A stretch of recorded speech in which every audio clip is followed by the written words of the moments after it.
All right, ladies and gentlemen, you are welcome to another great episode on The Truth with Ben Jokes, your favorite political talk show. I said yesterday that as long as this administration will not stop lying to Nigerians, we will not stop speaking the truth to Nigerians. In the next 15 days, Tinubu will be exactly 2 years in office, and he and his cabinet members are working tirelessly to do the right thing? Never. They are working tirelessly to change the narrative, to make Nigerians see laughter where they have sown tears, to make the people see joy where they have only deposited sorrow. And they have lined up all manner of never seen before propaganda to make that happen. I told you that the repayment of the IMF loan was done so that they can claim that they have started repaying Nigerian debts, when in reality they worsened our debt profile. Even the Port Harcourt, Kaduna, and Warri refineries, whose repairs have failed woefully, has been sneaked into the list of achievements. The 70,000 naira minimum wage that 65% of workers have not started receiving has also been sneaked into the list of achievements. Coastal highway that will still be under construction by 2037 has been counted as an achievement, but that is not even the biggest disgrace. The biggest disgrace is that while smaller countries in Africa are pulling away from colonial masters, Tinubu and his cabinet members have planned to bow to colonialism in the most shameful of ways. Tinubu's entire cabinet will be going on one of the most degrading and embarrassing journeys of all time. They will be going to London to unveil Tinubu's achievement after 2 years in office. Yes, you heard me. They'll be going to London. London is where Nigerian ministers will unveil a so-called Nigerian president's achievements. This will be one of the most disgraceful moments in Africa's recent history. If ECOWAS has any shame, they ought to remove Tinubu now. Before I show you details of this top story and how Nigerians reacted, let me quickly show you this video. Now, one of the things that will be talked about as achievements while Tinubu celebrates his 2 years in office is the local government autonomy that was granted by the Supreme Court. But I did not celebrate it then because I knew that once corruption exists, all those things will not yield any good fruit. What is the essence of granting local government autonomy when you are the one that will be imposing candidates on the local government? 3 days ago, from Etiosa local government, the people complained that the APC candidate was imposed on them. And now in Agbado Kyodo, the people are protesting that the APC candidate that is to represent that local government was imposed on them, most probably by Sheyi Tinubu. See the video.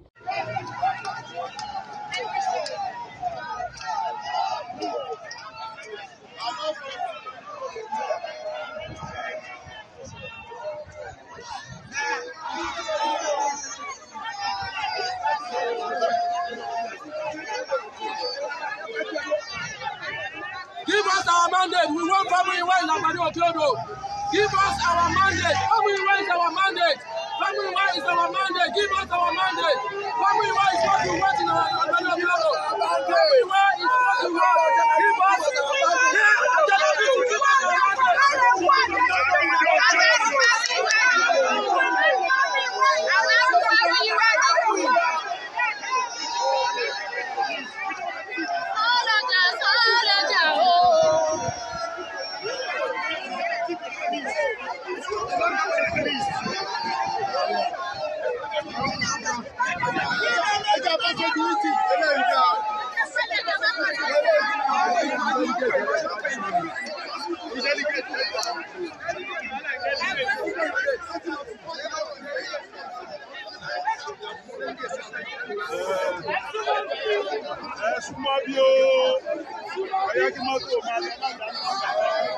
You saw that. First, it was in Etiosa, now in Agbado Kyodo. And this is the situation all over Lagos and the entire states of the southwest. APC primaries were marred by imposition of candidates, mostly by Sheyi Tinubu. So tell me, if that candidate ends up winning the local government election and he becomes the local government chairman, who do you think he will be loyal to?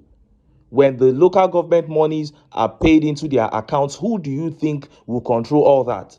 So this is more like a case of one man trying to control as many local governments as he can in Nigeria. In that case, do I celebrate the local government autonomy? The PDP governors in PDP control states are doing it. And this goes to prove all that we have been saying about culture eating up strategy. In Nigeria, there is a culture of corruption. So it doesn't matter the strategy you bring up. Many political elites can sit down and tell you what to do on paper that will make things work better. But when it comes to implementation, that is where they fall short totally, because they don't have the integrity and they lack the political will to make things work. But of course, the whole imposition of candidate thing in the APC has started causing a lot of rancor within the party, and I hope that it destroys their internal democracy completely so that the party will scatter. Now, let us look at the top story. Almost everybody in Tinubu's cabinet set to embark on a shameful journey of propaganda that is not only a disgrace to Nigeria, but an embarrassment to the entire African continent. And worst of all, the achievements they plan to unveil are all lies, non-existent achievements. Please, I want you to listen carefully and patiently to this report, especially the last two paragraphs, where an APC chief summarized Tinubu's achievements. My people, even the failures of the refineries that Tinubu himself has accepted and the obvious failure in the area of security were recorded as achievements. There is no single thing in this summary that is true. Look at how the papers reported it. Wike, Umahi, others head to London to unveil Tinubu's achievements. Nyesom Wike, the Minister of the Federal Capital Territory, Dave Umahi, the Minister of Works, and other ministers are heading to an international press conference in London, the United Kingdom, where they will present their ministers' achievements. Bode Adeyemi, the project internal coordinator of the Bola Tinubu Midterm Legacy Project Review Committee, made this known on Tuesday while speaking at a press conference in Abuja. Adeyemi said the minister and heads of departments and agencies will use the opportunity to showcase the Tinubu administration's achievements and legacy projects. According to him, the Minister of Interior, Olubunmi Ojo, the Chief Executive of the Nigerian Upstream Petroleum Regulatory Commission, Gbenga Komolafe, the Managing Director of the Federal Mortgage Bank of Nigeria, Usman Osidi, and the Chairman of the Federal Inland Revenue Service, Zaccheaus Adedeji, and several others are expected to attend the conference. Bola Tinubu's government has made unprecedented achievements under 24 months of administration, despite all the distractions and the global economic situation. We have painstakingly taken detailed records of all major achievements of this administration and confirmed that every well-meaning Nigerian and the international community alike should be proud of the Midas touch Bola Tinubu has given to Nigeria's leadership, which has culminated in a verifiable success story, he said. Earlier, during the organizing team's meeting, the APC chairman UK chapter, Tunde Doherty, maintained that the London conference would present the right narrative about governance in Nigeria to the international community and dispel opposition propaganda about Tinubu's administration. He argued that Tinubu administration has made significant achievements in infrastructure, economy, security, job availability, healthcare development, aviation, and digital economy. Doherty said the singular fact that Nigerian and private refineries started production under this administration is an unforgettable achievement. The local government autonomy push by Tinubu is another giant stride, and the Lagos-Calabar Coastal Road, Sokoto-Badagry Superhighway, IMF debt repayment, removal of subsidies that have doubled allocation to states, enforcement of the rule of law, and security are giant strides the Tinubu administration will always be remembered for. Now, these are all lies. Everything mentioned in this last paragraph, none of them is valid. He said the singular fact that the refineries have started working. The three refineries have collapsed. The billions of dollars pumped into them have gone down the drain, and now they are even asking that the NNPC chairman that just left and all the directors should be probed. That is what you are going to list as an achievement. Then he spoke about the local government autonomy push, an autonomy where candidates are being imposed. Where is the autonomy there? You send the money to their accounts, they go and deposit the money back to Sheikh Tinubu, or they go and give it back to the state governor. So tell me, where is the autonomy there? Then he's talking about the Lagos-Calabar coastal road, a coastal road that will still be under construction by 2037. What are you talking about here? Then the greatest joke was where he mentioned the Tinubu regime has enforced rule of law. Rule of law when he just suspended an elected governor and replaced him with a sole administrator.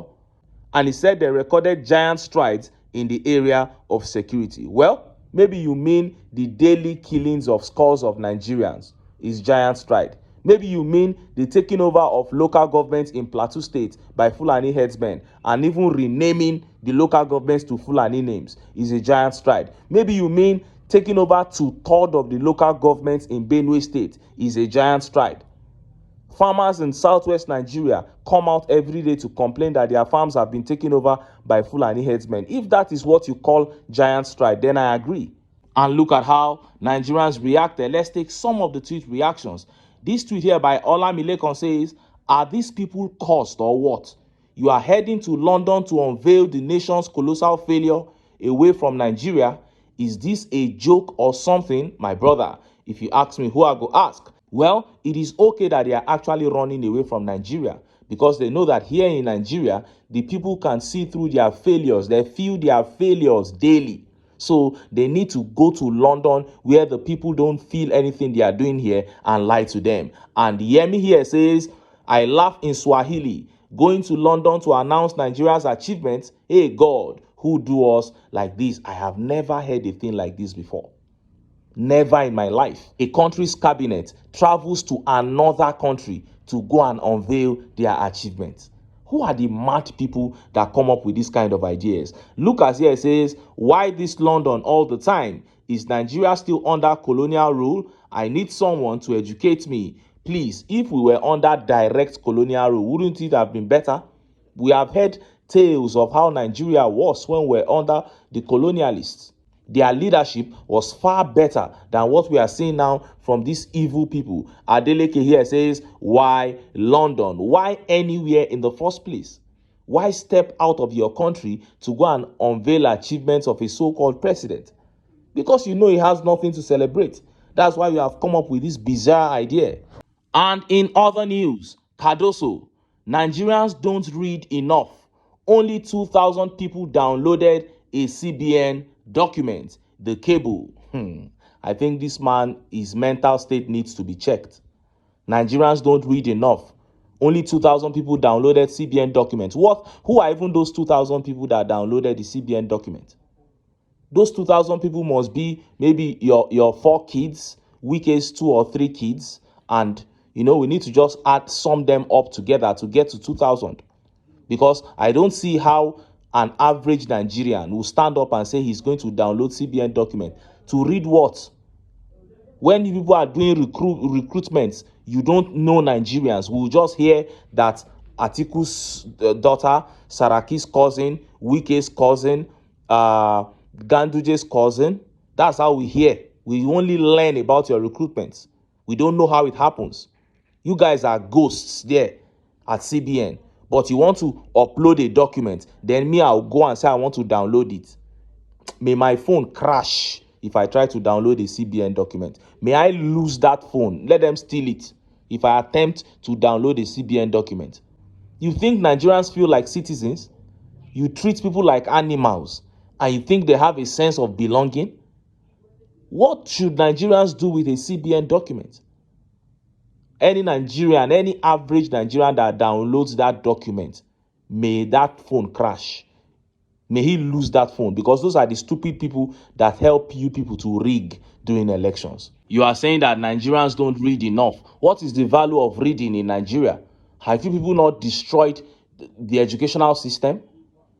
Then most of you that don't even have correct certificates, are you not the ones at the helm of affairs? Tell me what you have done to encourage young Nigerians to be readers. They said readers are leaders. That's what it's supposed to be.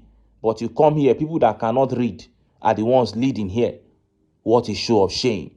But I'm not surprised. This is the APC. They have come to steal, to kill, and to destroy. They will kill all the institutions in Nigeria, and they have already killed them. But if they are allowed to stay further, if they are allowed to stay beyond 2027, it is to completely bury all that we have worked for in this nation. And at that point, there might be no hope of coming back from this destruction. That is why Nigerians must do all they can to come together and get the APC out of power. But until then, make I still enter town, make I go get some ogbonge political news wey una go like. Why? Because of una, na I dey here, so don't go away. Don't go away.